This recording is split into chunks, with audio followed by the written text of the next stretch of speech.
सभी का warm welcome है वाईडी और इंग्लिश शूटर पे। एक दिन के ब्रेक के बाद कल हमें थोड़ा सा ब्रेक लेना पड़ा क्योंकि ऑफिस में ज़्यादा काम था, लेकिन आज क्लास को आगे बढ़ाएंगे सुबह के फर्स्ट एडिटोरियल के साथ। द इम्पोर्टेंस ऑफ कंसेंट इसका टाइटल है। ये आर्टिकल लिखा हुआ है एक बहुत ही अजीब से इशू पे, मैरिटल रेप्स के। अगर किसी मैरिड वुमेन के साथ में उसका हस्बैंड उसकी रजामंदी के बगैर सेक्सुअल इंटरकोर्स करता है तो क्या उसको रेप कहेंगे या नहीं कहेंगे, इस इशू के ऊपर आगे बढ़ेंगे अपने क्विज़ की तरफ। अब इस आर्टिकल में जो भी सीखोगे अगले आधे घंटे में, grammar, vocabulary, structures, everything will be applied on this quiz. आपको ऑब्जेक्टिव ये है कि आप मन से सीखो और 5 में से 5 मार्क्स लो। क्लास के लास्ट में क्विज का मैं आपको करवा दूंगा सोल्यूशन। अभी शुरू करते हैं, आइए कुछ नया सीखते हैं।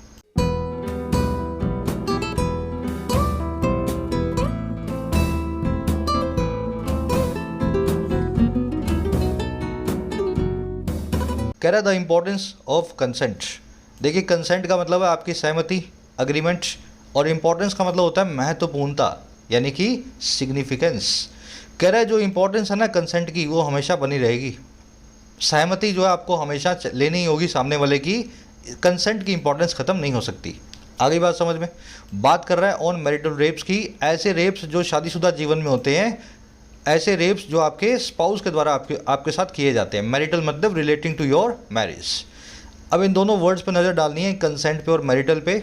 मैरिटल ऑफकोर्स बना है मैरिज से, हर वो चीज़ मैरिटल है जो मैरिज से रिलेटेड है। जैसे योर मैरिटल होम, किसी लड़की का मैरिटल होम वो होम होता है जहाँ पे वो शादी के बाद जाती है, यानी कि उसका ससुराल।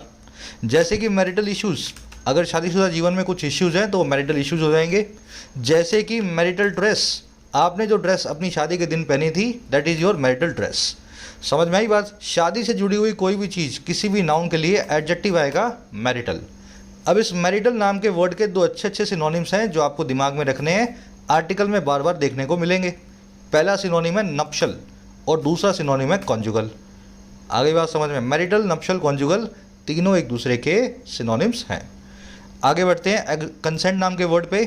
कंसेंट का मतलब होता है एग्रीमेंट। अब देखो, कंसेंट से एक बहुत अच्छा वर्ड बनता है कंसेंसस। कंसेंसस का मतलब होता है सभी का अग्रीमेंट। हिंदी में बोलते हैं सर्वसम्मति, आम राय। सब ने बोल दिया ऐसा करना है तो ये कहलाएगी सबकी कंसेंसस। और इस कंसेंसस नाउन की एडजेक्टिवल फॉर्म है कंसेंशुअल, है ना। कोई ऐसा काम जिसके लिए आपको कंसेंसस का एडजेक्टिव फॉर्म यूज़ करना हो, जैसे कंसेंशुअल डिसीजन हो सकता है, कंसेंशुअल अग्रीमेंट हो सकता है ना। हर वो चीज़ कंसेंशुअल होगी एडजेक्टिव फॉर्म में जो सबकी सम्मति से हो रही है, जिसमें सबका एग्रीमेंट है। तो ये 2-3 वर्ड्स हैं कंसेंट से जुड़े हुए हैं। चलो आगे बढ़ते हैं। अब एक काम करेंगे, इसके टाइटल पैराग्राफ को देखते हैं क्या कहना चाह रहा है। ज़रूर से एक लाइक और एक शेयर दें क्लास को। ये छोटा सा कंट्रीब्यूशन आपका चैनल को ग्रो करने में बहुत हेल्प करता है। अपने एग्जाम्स की प्रिपरेशन के लिए आप मुझसे जुड़ सकते हैं वाईडी एप्लीकेशन पे। आपकी अपनी एप्लीकेशन है, जाके डाउनलोड करें कमेंट सेक्शन से। आपको मिलेंगे यहाँ पे कोर्सेज। राइटिंग का कोर्स है, बिल्कुल बेसिक से एडवांस आप लिखना सीख सकते हो मेरे साथ। इसी तरीके से बैंकिंग और एसएससी दोनों के कोर्सेज अवेलेबल हैं। सारा सिलेबस आपका बैंकिंग एसएससी एग्जाम्स का कवर हो जाता है। कोई भी क्वेरी हो ऐप से रिलेटेड, ये नंबर है, इस पर व्हाट्सअप करें। कुछ फ्री कंटेंट और फ्री टेस्ट भी ऐप पे अपलोड हो गए हैं, आप उनका फ़ायदा भी ले सकते हो। कह रहा है the institution of marriage cannot be allowed to sanction force and violence. कह रहा है शादी का जो इंस्टीट्यूशन है, इंस्टीट्यूशन का मतलब होता है प्रथा। देखो, वैसे तो इंस्टीट्यूशन का मतलब होता है कोई कॉलेज, कोई स्कूल, है ना, जहाँ पे पढ़ाई होती है। लेकिन इंस्टीट्यूशन का एक और मीनिंग भी होता है कोई सिस्टम, कोई प्रथा जिसमें सब काम होते हैं, जैसे इंस्टीट्यूशन ऑफ मैरिज हो गया, है ना। तो कह रहे शादी की जो प्रथा है, शादी का जो इंस्टीट्यूशन है, जो रिवाज है, इसको अलाउ नहीं किया जा सकता। और क्या, किस काम में भाई? इसको हम इजाज़त नहीं देंगे सैंक्शन करने की, मंजूरी देने की, एक तो फोर्स को यानी दबाव को, और एक वायलेंस को यानी कि हिंसा को। तो अगर आप कहीं पे वायलेंस या फोर्स देख रहे हो, हिंसा देख रहे हो, सेक्सुअल या फिजिकल, तो ऐसा नहीं बोल सकते हो कि शादी में तो ऐसा होता है, शादीशुदा जीवन है तो ऐसा कर सकते हैं। ऐसा नहीं है। फोर्स एंड वायलेंस हमेशा गलत है, शादी से पहले भी और शादी के बाद भी। आ गई बात समझ में। इंस्टीट्यूशन की वर्ब है can not be allowed, passive voice में आप जानते हैं बी प्लस में वर्ब की थर्ड फॉर्म। अब मेरा आपसे एक सवाल है, ये अलाउड के बाद में टू सैंक्शन जो लिखा हुआ है, अगर मैं यहाँ से टू को निकाल दूँ, तो मुझे अलाउ वर्ब को किस दूसरी वर्ब में चेंज करना पड़ेगा? बहुत इजी क्वेश्चन है ये, बहुत इजी सा कॉन्सेप्ट है। अगर यहाँ से टू को निकाल दें तो अलाउ वर्ब को कौन सी दूसरी वर्ब में चेंज करना पड़ेगा? बेस फॉर्म के साथ में कौन सी वर्ब यूज होती है अलाउ की जगह? चलो, बहुत कूल कॉन्सेप्ट है लेट और अलाउ का। लेट वर्ब होती है ना, लेट वर्ब हमेशा अपने बाद में बेस फॉर्म लेगी वर्ब की, और अलाउ वर्ब होती है हमेशा अपने बाद टू इन्फिनेटिव लेगा वर्ब का। लेट और अलाउ दोनों का मतलब है किसी को किसी काम करने की इजाज़त देना। इनकी स्ट्रक्चर यही है, लेट प्लस में नाउन प्लस में बेस फॉर्म, अलाउ प्लस में नाउन प्लस में टू इन्फिनेटिव। जैसे द जज अलाउड द अक्यूज्ड डिफेंड या टू डिफेंड हिमसेल्फ। जज साहब ने अलाउ किया अभियुक्त को, अक्यूज्ड को, कि वो अपने आप को डिफेंड करे। अब देखो अलाउ वर्ब है, किसको अलाउ किया गया, नाउन आ गया अक्यूज्ड। अब देखो किस काम के लिए अलाउ किया गया, ये आप बताएंगे वर्ब की किससे, टू इन्फिनेटिव से। तो आप यहाँ लिखेंगे द जज allowed the accused to defend himself. आई बात समझ में। लेकिन दूसरे केस में देखो, द जज लेट द अक्यूज्ड डिफेंड या टू डिफेंड हिमसेल्फ। अब अलाउ की जगह आपने लेट वर्ब को यूज़ किया है, वर्ब की सेकंड फॉर्म है let. V1 V2 V3 same होती है, तो लेट लेट लेट ऐसा ही रहने वाला है। इस केस में आप टू डिफेंड नहीं लिखेंगे, आप लिखेंगे डिफेंड। आई बात समझ में। तो आप लिखोगे द जज let the accuse defend himself. तो ये तो हुआ एक्टिव के अंदर। पैसिव में भी हो सकता है यही काम। मान लीजिए ऐसा लिखा जाए the accused was allowed to defend या डिफेंड हिमसेल्फ बाय द जज। अगेन यहाँ पे पैसिव में यूज हो रही है वर्ब, आप यहाँ पे टू डिफेंड को चूज करेंगे। और अगर आप लेट को पैसिव में यूज करते हैं, the accused was let defend या टू डिफेंड हिमसेल्फ, और आप यहाँ पे वर्ब की बेस फॉर्म को यूज करते हैं, तो मामला बिगड़ जाएगा। रीजन क्या है, लेट एक ऐसी वर्ब है जिसका पैसिव नहीं बनता है। आई बात समझ में, ये चीज़ आपको ध्यान रखनी है। तो लेट को अगर पैसिव में बना रहे हो, this is not correct, this is not accepted, ऐसा लिख देता हूं मैं, एक्सेप्टेड। पैसिव में अलाउ ही आएगा, लेट को अलाउ में चेंज कर दिया जाता है और टू इन्फिनेटिव लगाया जाता है। समझ में आ गया कॉन्सेप्ट ये। चलो आज के क्विज में इस कॉन्सेप्ट को यूज करेंगे। अलाउ देखते ही समझ जाना टू इन्फिनेटिव लगाना है, लेट देखते ही समझ जाना वर्ब की बेस फॉर्म को यूज किया जाएगा। आगे बढ़ते हैं, इस आर्टिकल की वोकैब पे नज़र डालेंगे ताकि अपने इसको स्मूथली पढ़ते जाएं। उसी के साथ ऐड करना चाहूँगा, आप सभी कॉम्पिटिटिव एग्जाम एस्पायरेंट्स को मॉक टेस्ट के लिए मैं रिफ़र करूँगा टेस्टबुक.com। इसकी खूबी ये है कि इसमें 470 एग्जाम्स के 34,000 से ज़्यादा मॉक टेस्ट एक सिंगल पैकेज में अवेलेबल हैं। अब 34-35 हज़ार मॉक टेस्ट हैं, तो इसमें ईजी भी होंगे, डिफ़िकल्ट भी होंगे, मॉडरेट भी होंगे। हर तरह के मॉक टेस्ट को प्रैक्टिस करने का आपको मौका मिलता है। ये सारे मॉक टेस्ट सभी एग्जाम से एक सिंगल पैकेज में अवेलेबल है। 1 साल की वैलिडिटी 399 से, 3 साल की वैलिडिटी में 599 से। लेकिन 1 ईयर पास और 3 ईयर पास पे अगर आप कोड लगाते हैं YT10 तो आपको एडिशनल डिस्काउंट मिलता है 1 ईयर पास 360 में और 3 ईयर पास 540 के अंदर। जरूर से डिस्काउंट का फ़ायदा उठाएं, कोड लगाएं YT10। इस वीडियो के फर्स्ट कमेंट में ऐप का लिंक आपको मिल जाएगा। चलो अपनी वोकैब शीट है, सारे वर्ड्स नए पुराने रोज इसमें आपको अपडेट होके मिलते हैं। टेलीग्राम ग्रुप पे जाओ, इस नाम से सर्च करो YT your English tutor. Telegram पे आपको ये शीट रोज अपडेट मिलेगी। आज के वर्ड्स हैं सेट असाइड, ले असाइड, पुरानी फ्रेजल वर्ब्स हैं, फिर से करेंगे। फिर एक वर्ड है कंसेंसस, इस वर्ड को भी हमने अभी डिटेल में देखा था। मैरिटल, अगेन ये वर्ड भी देख चुके हैं। सैक्रामेंट, ये एक नया वर्ड है, इसको आज जो अपने देखेंगे। फिर एक लास्ट वर्ड है इन एज मच एज, ये एक नया फ्रेज है, इसको भी आज अपने देखने वाले हैं। सेट असाइड, ले असाइड का मतलब होता है किसी चीज़ को स्ट्राइक डाउन कर देना, कैंसिल कर देना, खास करके किसी कोर्ट के फैसले को। जब कोर्ट अपना ही फैसला या अपनी किसी पुरानी कोर्ट का फैसला, पुराने फैसले को कैंसिल करती है तो उसको सेट या ले असाइड करती है। The court has set aside the provision of reservation for Marathas for state government jobs. Court ने कैंसिल कर दिया है उस प्रोविजन को, उस नियम को जो है आरक्षण का, रिजर्वेशन का मराठाओं के लिए स्टेट गवर्नमेंट जॉब्स में। Set aside, cancel, ignore, strike down, quash, abrogate, सब इसके सिनोनिम्स हैं। आज स्ट्राइक डाउन इसका सिनोनिम आप आर्टिकल में देखने वाले हैं। ले असाइड भी सेट असाइड का सिनोनिम है ना। इन दोनों ही वर्ड्स का एक एडिशनल मीनिंग भी होता है, अपने भविष्य के लिए बचत करना, फ्यूचर के लिए सेव करना। आज इस वाले मीनिंग की बात नहीं हो रही है, आर्टिकल में ये मीनिंग डिस्कस नहीं होगा, है ना। इनका एक एडिशनल मीनिंग है, ये दूसरा मीनिंग है सेट और ले असाइड का। अगला वर्ड है कंसेंसस। इस वर्ड को आप देख चुके हो, agreement between all stakeholders, सभी पार्टियों के बीच की आम सहमति या यूनानिमिटी कहलाती है कंसेंसस। यूनानिमिटी, सबका यूनो है एनिमस, सबका दिमाग यूनो यानी एक है, एनिमस तो यूनानिमिटी यानी consensus. Even after 13 rounds of discussions, no consensus could be reached between India and China on the border issues. 13 rounds के डिस्कशन के बाद भी कोई भी आम सहमति, यूनानिमिटी नहीं आई है इंडिया और चाइना के बीच में LAC के इशू पे, बॉर्डर के इशू पे। तो कंसेंसस नाम के वर्ड को ऐसे यूज़ करेंगे। अब कंसेंट और कंसेंशुअल इसी वर्ड से बनने वाले दूसरे वर्ड्स हैं जो आप ऑलरेडी देख चुके हैं। फिर एक वर्ड है अपने पास marital, relating to your marriage, marital home, marital issues, marital dress, याद है ना।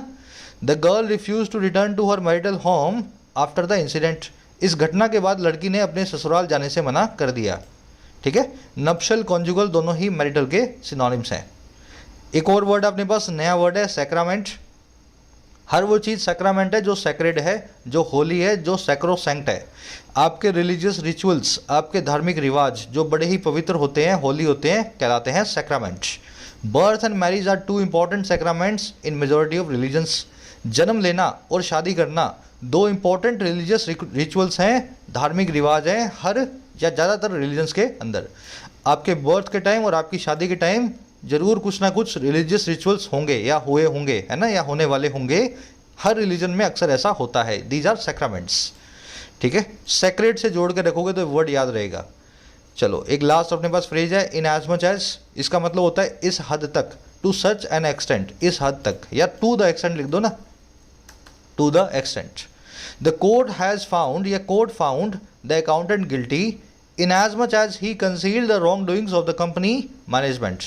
कोर्ट ने पाया अकाउंटेंट को गिल्टी, कोर्ट ने पाया कि अकाउंटेंट कसूरवार है। और किस हद तक कसूरवार है भाई, कि उसने कंसील किया था, छुपाया था कंपनी की मैनेजमेंट की रॉन्ग डूइंग्स को, कंपनी की मैनेजमेंट की गलत हरकतों को। तो बस इसी चीज़ का कसूरवार, इसी हद तक अकाउंटेंट को कसूरवार पाया गया है, ना इससे ज़्यादा ना इससे कम, है ना। तो टू द एक्सटेंट या इन एज मच एज, इसमें गलती होती है। लोग क्या करते हैं, इन स्पेस एज, फिर स्पेस मच, फिर स्पेस एज, ऐसा नहीं लिखा जाता। अगर आपको यूज़ करना ना इसको, तो इसको इस तरीके से लिखते हैं इन एज मच एज। आज के आर्टिकल में आप इसको इस्तेमाल होते हुए देखोगे, वहाँ पे फिर से बताऊँगा। चलो आ जाओ आर्टिकल पे। एक समरी मैं आपको दे दूँ किस बारे में लिखा हुआ, आपको पता लगे। समरी बड़ी आसान है। देखो, अगर किसी शादीशुदा औरत के साथ में, मैरिड लेडी के साथ में उसके हस्बैंड के द्वारा रेप किया जाता है, तो क्या आप उसको रेप कहेंगे या नहीं कहेंगे, इस चीज़ पे आर्टिकल लिखा हुआ है।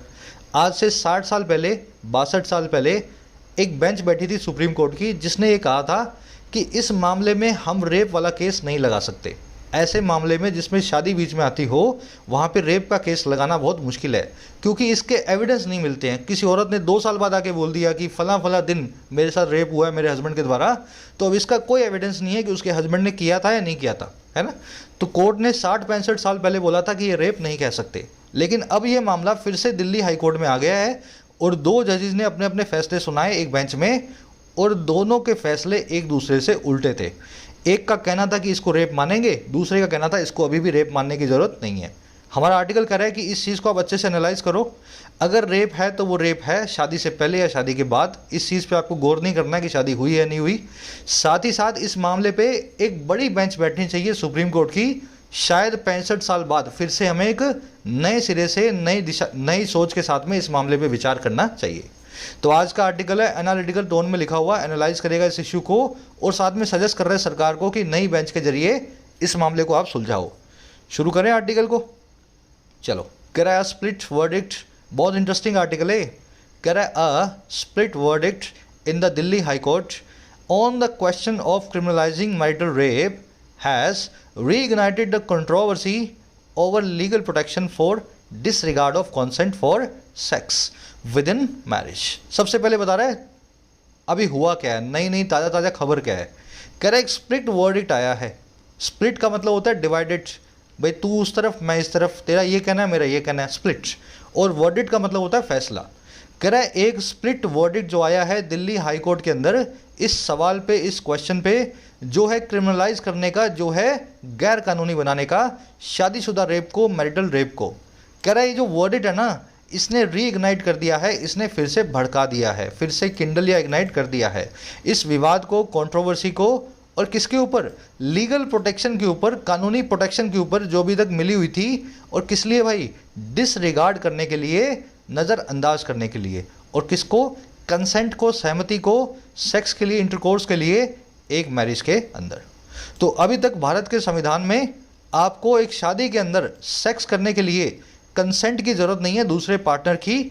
अगर कंसेंट नहीं भी है तो उस केस में आपके पास लीगल प्रोटेक्शन है, आपको रेपिस्ट नहीं बनाया जा सकता कोर्ट में। तो कह रहे इस पूरी जो है ना, कंट्रोवर्सी को कि कैसे लीगल प्रोटेक्शन मिली हुई है। जब इस पे एक नया सवाल दिल्ली हाई कोर्ट में आया तो इससे नई कंट्रोवर्सी पैदा हो चुकी है, क्योंकि स्प्लिट वर्डिक्ट आया, दोनों जजेस ने अलग अलग बात कही है।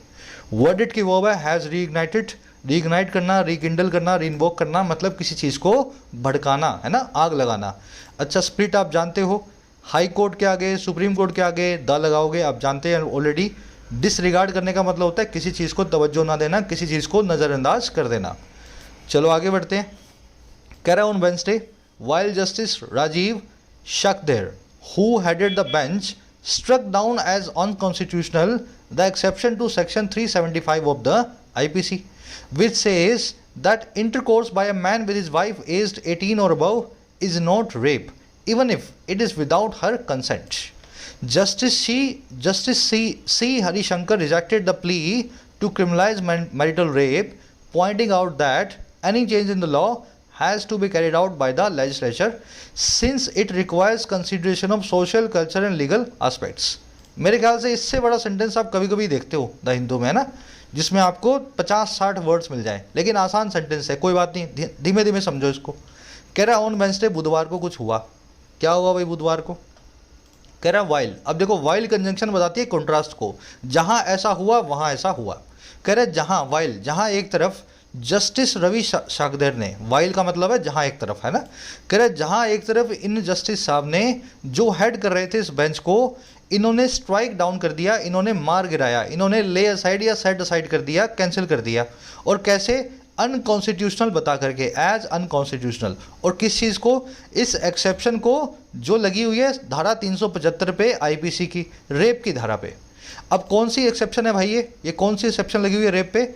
ये वो एक्सेप्शन है जो ये कहती है विच सेज दैट, वो ये कि इंटरकोर्स एक आदमी के द्वारा अपनी वाइफ के साथ जो 18 या उससे ज़्यादा उम्र की है वो रेप नहीं हो सकता, इज़ नॉट रेप।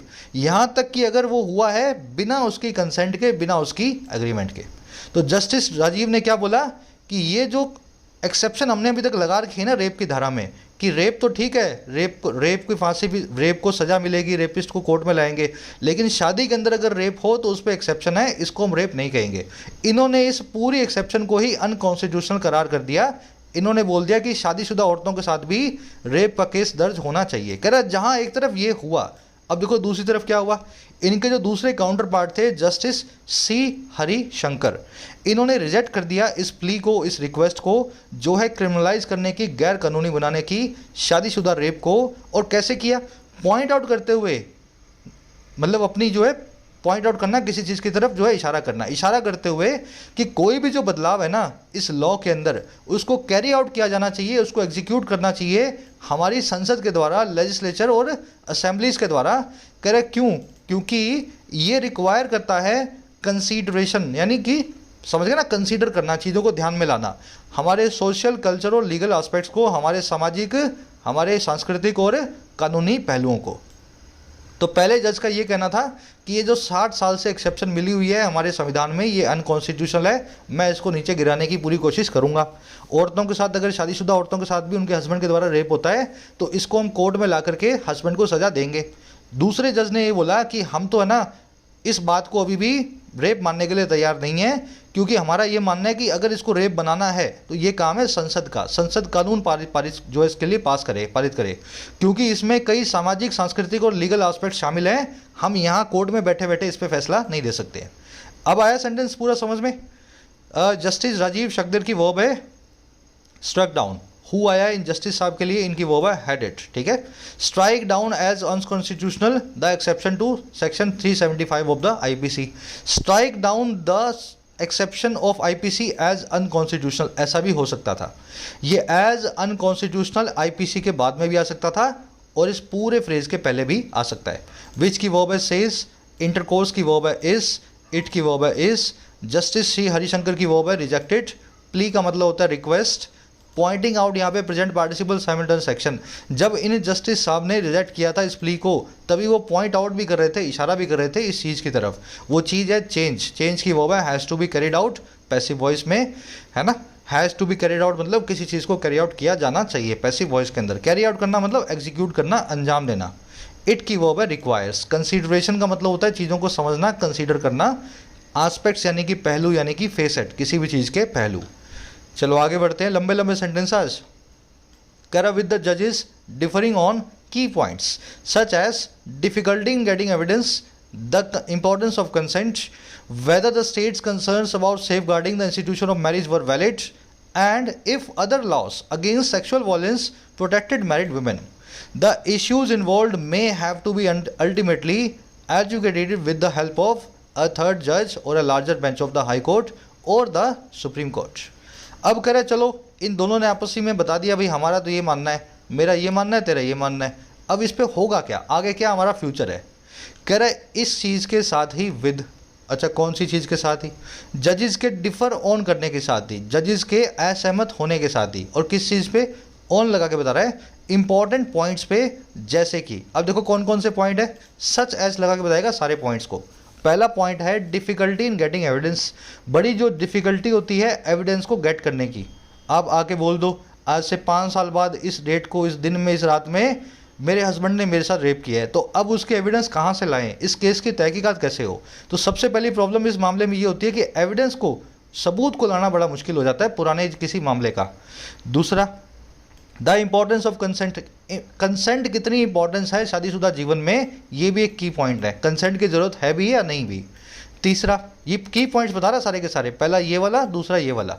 अब तीसरा, वेदर हाँ या ना, जो स्टेट का कंसर्न है, जो राज्य की चिंता है, जो भारत सरकार की चिंता है, जो है सेफ गार्ड करने की, महफूज बनाए रखने की शादी के रिवाज को, क्या ये चिंताएं वैलिड हैं या नहीं।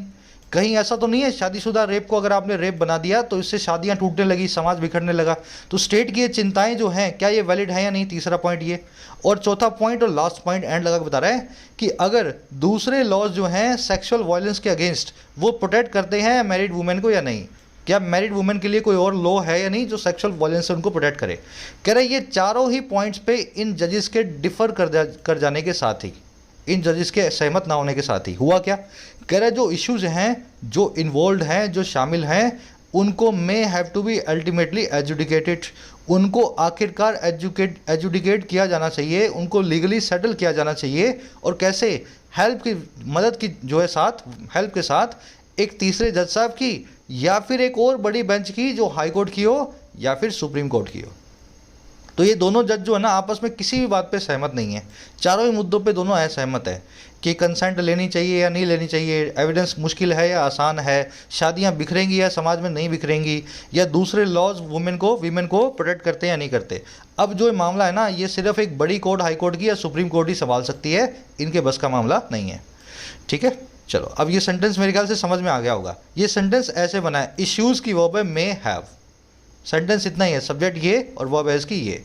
टू बी एजुडिकेटेड पैसिव इन्फिनिटिव है, एजुडिकेट का मतलब होता है लीगली सेटल करना किसी मामले को, इसी से नाउन फॉर्म बनती है एजुडिकेशन, एक लीगली सेटल्ड मामला, रूलिंग, डिक्री या डिसीजन, कोर्ट का वर्डिक्ट यानी कि एजुडिकेशन। अच्छा, और इसमें कुछ देखने वाला है नहीं। ये चारों जो पॉइंट्स हैं इनमें दो क्लोज आए हैं, पहला पॉइंट है गेटिंग एविडेंस, दूसरा पॉइंट है इंपॉर्टेंस ऑफ कंसेंट, तीसरा पॉइंट जो है वो क्लोज की फॉर्म में है, स्टेट के कंसर्न्स इनकी वर्ब है वर, और चौथा पॉइंट है एंड के बाद में इसकी वर्ब है अदर लॉज, सब्जेक्ट है और वर्ब है इसकी प्रोटेक्टेड। बढ़े आगे, चलो ये इन्वॉल्व वाला कॉन्सेप्ट मैंने आपको 2 दिन पहले ही करवाया था, इन्वॉल्व पहले आ जाए और इन्वॉल्व बाद में आए तो दोनों में क्या फ़र्क होता है, याद है ना। कंसर्न, इन्वॉल्व पहले और बाद में आते हैं तो कैसे सेंटेंस में मीनिंग को चेंज करते हैं। सभी लोग अपनी डायरी निकालेंगे नोट्स की और चेक करेंगे इसको। कह रहा union government has been opposing the removal of the marital rape exception. अब बता रहा सरकार की क्या भूमिका है, कह रहा हमारी जो केंद्र सरकार है ना वो अपोज करती आ रही है रिमूवल को, हटाए जाने को, मैरिटल रेप की एक्सेप्शन को, जो एक्सेप्शन मिली हुई है मैरिटल रेप को, इसको हटाने के पीछे सरकार जो है पीछे पड़ी है। सरकार का ये कहना है कि इस एक्सेप्शन को आपको नहीं हटाना है, शादीशुदा जीवन में रेप का कोई काम नहीं है, रेप के लिए जो एक्सेप्शन लगी है वो बहुत ज़रूरी है शादीशुदा जीवन के लिए। गवर्नमेंट की वो has been opposing present perfect continuous tense में, एक्सेप्शन आप जानते हैं अपवाद। आगे बढ़ते हैं, एक सवाल आपसे यहाँ पूछूंगा मैं, अपोज के बाद में रिमूवल नाम का नाउन लगाया गया है, क्या अपोज वर्ब अपने बाद में टू इन्फिनेटिव नहीं लेती, जो अपने प्रेपोजिशन नहीं लेगी to, has been opposing to the removal, ऐसा नहीं लिखा जा सकता। चलो अगर आपका मन कह रहा है सर यहाँ पे टू आना चाहिए तो इस कॉन्सेप्ट को जरूर आपको सीखना पड़ेगा। देखो आप कंफ्यूज्ड हो ऑब्जेक्ट और अपोज वर्ब के बीच में, दोनों का मतलब होता है किसी चीज़ का विरोध करना, है ना। लेकिन फ़र्क क्या है, ऑब्जेक्ट के बाद में ना हमेशा टू आता है, आप टू लगा के बताते हो किस चीज़ का जो है ऑब्जेक्ट कर रहे हो, किसका विरोध कर रहे हो। लेकिन अपोज वर्ब अपने बाद में टू को नहीं लेगी। जैसे they oppose to the law and they objected to the law, दोनों ही सेंटेंस में लॉ का विरोध किया जा रहा है, कानून का विरोध किया जा रहा है, लेकिन अपोज्ड के बाद में टू नहीं आएगा और ऑब्जेक्ट के बाद में टू आएगा। तो ये दोनों वर्ब्स एक दूसरे की सिनोनिम्स तो हैं, लेकिन प्रेपोजिशन एक लेती है और दूसरी प्रेपोजिशन नहीं लेती। तो अपोज की जगह यहाँ पे ऑब्जेक्ट लिख देते हैं, तो यहाँ पे टू रिमूवल लिखना पड़ता, ऑब्जेक्टिंग टू द रिमूवल। बढ़ेंगे आगे, आज के क्विज में यूज़ करूँगा इस कॉन्सेप्ट को। कह रहा है in 2016 it had rejected the concept of marital rape, saying it cannot be applied to the Indian context due to the reasons not least because of the mindset of society to treat marriage as a sacrament. कह रहे 2016 में union government ने, भारत सरकार ने reject कर दिया था marital rape के कॉन्सेप्ट को। भारत सरकार का कहना था शादीशुदा जीवन में रेप जैसी कोई भी चीज़ नहीं होती। अच्छा, कैसे रिजेक्ट किया था इन्होंने? से करते हुए, कहते हुए इस चीज़ को, दैट वो ये कि ये जो रेप का मामला है अप्लाई नहीं होगा इंडियन कॉन्टेक्स्ट में, भारत के कॉन्टेक्स्ट में, भारत की सिचुएशन में। और किस वजह से? कई रीजन्स की वजह से, ड्यू टू वेरी रीजन्स। अब कौन कौन से रीजन्स हैं? Not least because of. अब ये एक स्ट्रक्चर होती है इंग्लिश में, बहुत पुरानी स्ट्रक्चर है, मुझे नहीं पता है कहाँ से निकाल के लाया है अपना एडिटर, है ना। ये स्ट्रक्चर बहुत पुरानी स्ट्रक्चर है, 50-100 सालों से कहीं यूज़ नहीं हो रही। नॉट लीस्ट बिकॉज ऑफ का मतलब होता है in large part because of, मोटे तौर पे इसलिए, हिंदी में बोलेंगे मोटे तौर पे इसलिए। तो कोर्ट ने बोला कि ये जो मामला है भारतीयों पे अप्लाई नहीं होगा क्योंकि बहुत सारे रीजन्स हैं, और मोटे तौर पे इसलिए, नॉट लीस्ट बिकॉज ऑफ, मोटे तौर पे इसलिए जो माइंडसेट है हमारे समाज का, जो सोचने का तरीका है हमारी सोसाइटी का, और क्या तरीका है, जो मैरिज को ट्रीट करती है, बर्ताव करती है मैरिज से एक सैक्रामेंट के तौर पे, एक रिलीजियस जो है रिचुअल के तौर पे। आई बात समझ में? तो इंडियन सोसाइटी क्या बोलती है, आपकी शादी हुई है, आपको रिप्रोड्यूस करना है, आपको बच्चे पैदा करने हैं, वंश बढ़ाना है।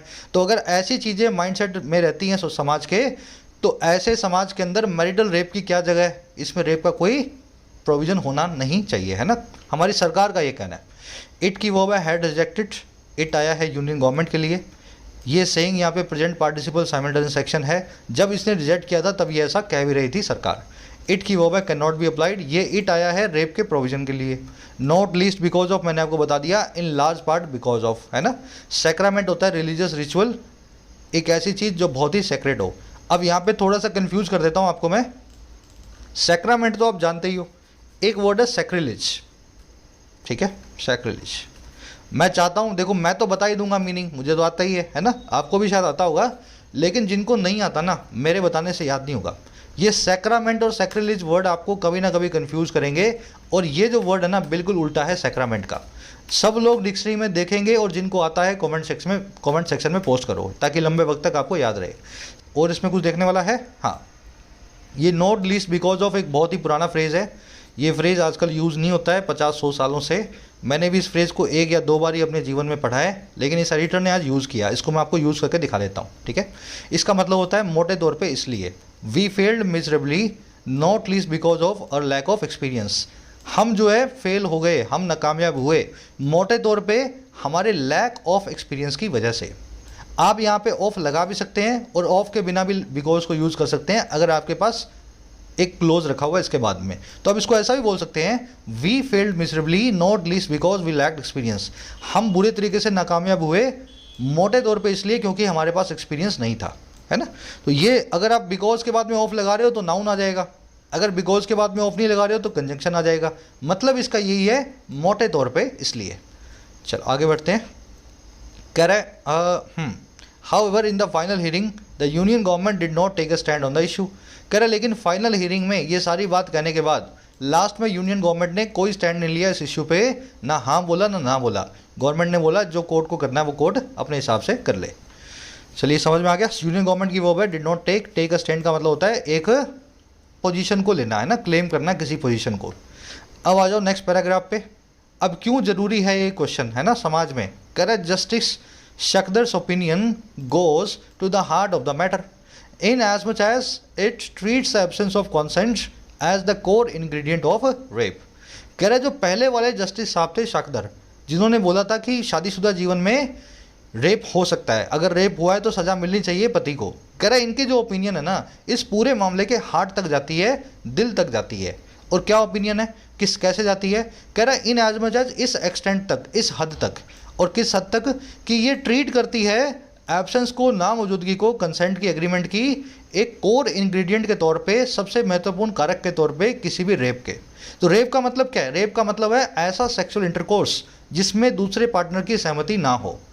आ रही बात समझ में? तो पूरे मैटर के हार्ट यही है, इनकी ओपिनियन का हार्ट यही है कि अगर सहमति नहीं है तो फिर आपकी बीवी है, गर्लफ्रेंड है, इस बात से क्या मतलब है, वो तो रेप है। अगर बिना सहमति के हुआ तो रेप है, चाहे शादी हुई है चाहे नहीं हुई। तो ये है पूरे मैटर का हार्ट। ओपिनियन की वर्ब है गोस, इट की वर्ब है ट्रीट्स। इंग्रेडिएंट का मतलब होता है किसी भी चीज़ का छोटा एक फैक्टर, है ना। जैसे कोई भी चीज़ आप खा रहे हो तो उसमें इंग्रेडिएंट्स पड़े होंगे। आइसक्रीम में मिल्क होता है, ड्राई फ्रूट्स होते हैं, शुगर होती है ना। हलवे के अंदर जो है आटा होता है, शुगर होती है। तो किसी भी चीज़ जो छोटी छोटी चीज़ों से मिलकर बनी है उसको बोलते हैं इंग्रेडिएंट्स। एब्सेंस ऑफ कंसेंट से मिलकर बना है रेप। इन एज मच एज आपने देख लिया इस हद तक, टू द एक्सटेंट। अब मैं थोड़ा धीमे चलूँगा यहाँ पे, अच्छे अच्छे आप फ्रेजेस देख रहे हो बार बार, है ना, तो मुझे थोड़ा धीमे आपको एक्सप्लेन करना पड़ेगा। कह रहा है he says what is defined as rape in law should be labelled as such irrespective of whether it occurs within or outside the marriage. तो इन जस्टिस साहब का ये कहना था, जिस चीज़ को डिफाइन किया गया है रेप के तौर पे, जिस चीज़ को रेप बोला गया है कानून के अंदर, उसको लेबल किया जाना चाहिए उसी तरीके से। जिसको रेप बोला है उसको रेप की तरह जो है बर्ताव भी उसके साथ किया जाना चाहिए। कह रहा है बिना इस चीज़ को तवज्जो दिए, इररिस्पेक्टिव ऑफ या रिगार्डलेस ऑफ, हाँ या ना, ये अकर होता है शादी के अंदर या शादी के बाहर। तो अगर रेप है तो रेप है, शादी के पहले या शादी के बाद, इस बात से कोई फर्क नहीं पड़ता। ये जस्टिस साहब का कहना है। ही की वर्ब है सेज, वर्ड की वर्ब है इज डिफाइंड, और वर्ड की वर्ब है should be labelled. Irrespective of या रिगार्डलेस ऑफ दोनों का मतलब है बिना इस चीज़ को तवज्जो दिए। इट की वर्ब है अकर्स। कह रहा है he finds that the marital exception violates equality before law as well as deprive women of right to trigger a prosecution for non consensual sex. कह रहा है उनका ये भी फाइंड करना था जस्टिस साहब का कि जो मैरिटल एक्सेप्शन है, जो शादीशुदा जीवन से रखा हुआ, हमने वाद रखा हुआ है कि शादीशुदा जीवन में रेप नहीं होगा।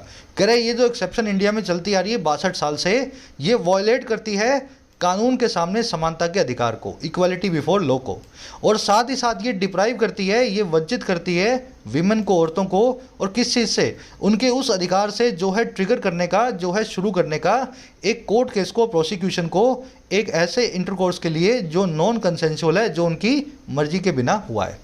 तो अगर आप ऐसा कुछ एक्सेप्शन रख के बैठे हो 60-62 साल से कॉन्स्टिट्यूशन में, तो आप औरतों को कानून के सामने बराबर नहीं समझ रहे हो, है ना, और आप उनसे उनका हक छीन रहे हो कि अगर उनके साथ में उनका पति भी उनसे ज़बरदस्ती इंटरकोर्स करे तो वो उनको कोर्ट तक नहीं घसीट सकती। ये हक उनसे आप छीनने की कोशिश कर रहे हो। ही की वर्ब है फाइंड्स, एक्सेप्शन की वर्ब है वॉयलेट्स। एक्सेप्शन की एक और वर्ब है deprive. Exception violates and exception deprives. Deprive का मतलब होता है किसी को किसी चीज़ से वंचित करना। डिप्राइव समवन ऑफ समथिंग, ये स्ट्रक्चर हमेशा ऐसे ही चलती है। अब डिप्राइव के दो और सिनोनिम है, स्ट्रिप और रॉब। स्ट्रिप और रॉब, तो स्ट्रिप समवन ऑफ समथिंग या रॉब समवन ऑफ समथिंग, मतलब तीनों चीज़ों का मतलब एक ही है, किसी को किसी चीज़ से वंचित करना। जैसे unemployment deprives many of a happy life. बेरोजगारी जो है वंचित करती है बहुत लोगों को एक खुशनुमा ज़िंदगी से।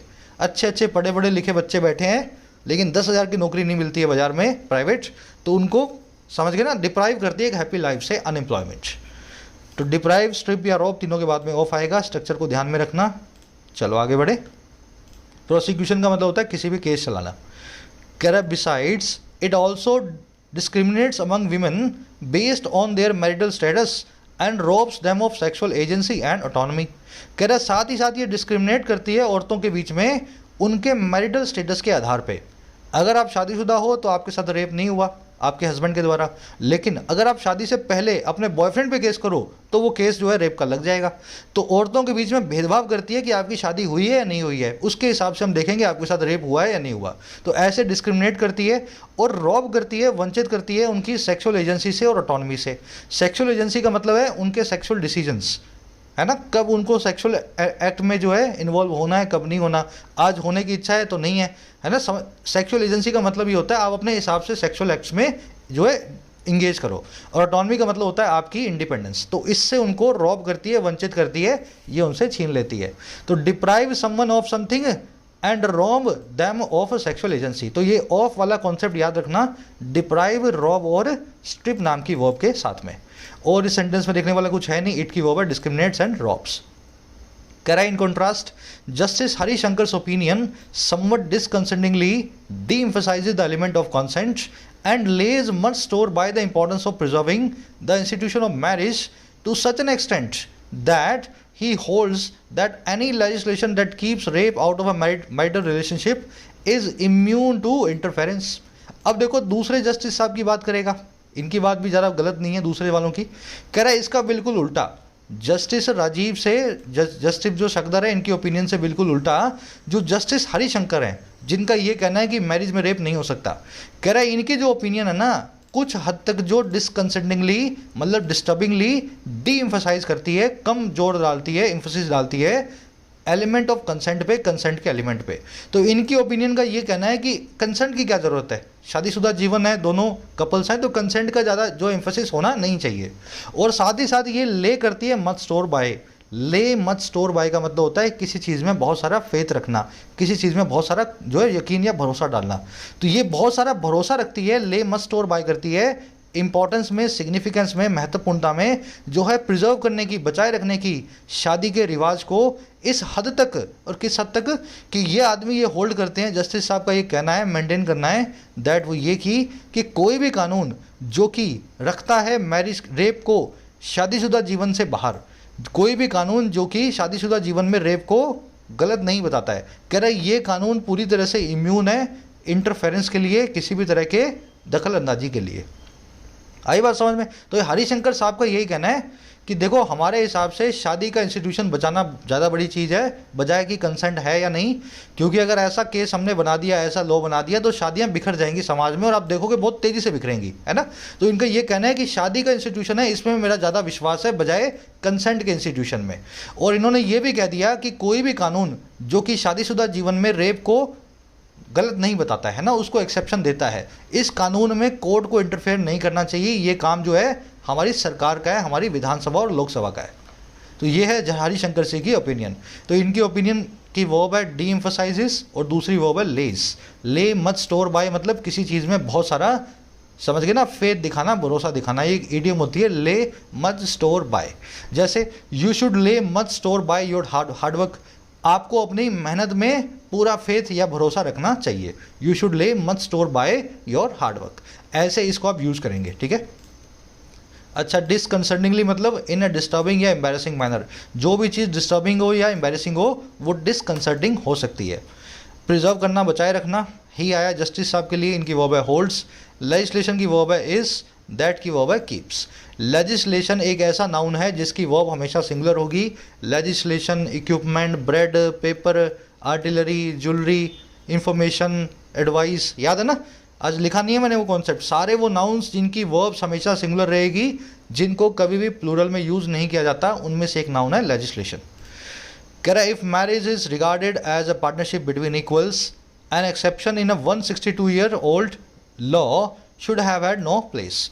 कह रहा है अगर मैरिज को रिगार्ड किया जाता है एक पार्टनरशिप बिटवीन इक्वल्स, बराबरी के लोगों के बीच की एक पार्टनरशिप है ना, अगर मैरिज को अगर आप ये मानते हो कॉन्स्टिट्यूशन के हिसाब से, तो कह रहे जो एक्सेप्शन आपने लगाई हुई है 162 साल पुराने इस कानून में, इसकी कोई भी जगह नहीं है। Should have had no place, should have had आप जानते हो नहीं होना चाहिए था, नो प्लेस मतलब कोई भी जगह। तो ऐसा है, अगर मैरिज दो बराबरी के लोगों के बीच का समझौता है तो ये 162 साल पुरानी जो आपने एक्सेप्शन डाली हुई है इसकी कोई भी जगह नहीं है। मैरिज की verb is regarded passive voice में, एक्सेप्शन की वर्ब है शुड हैव हैड। अब ये have had, has had, had had, ये स्ट्रक्चर आप ऑलरेडी कर चुके हो मेरे साथ कई बार, बेसिक्स में भी हो चुकी है, तो यहाँ पे इस पे अपने आज टाइम इन्वेस्ट नहीं करेंगे। और शुड हैव और V3 ये आप जानते हो, ऐसा होना चाहिए था।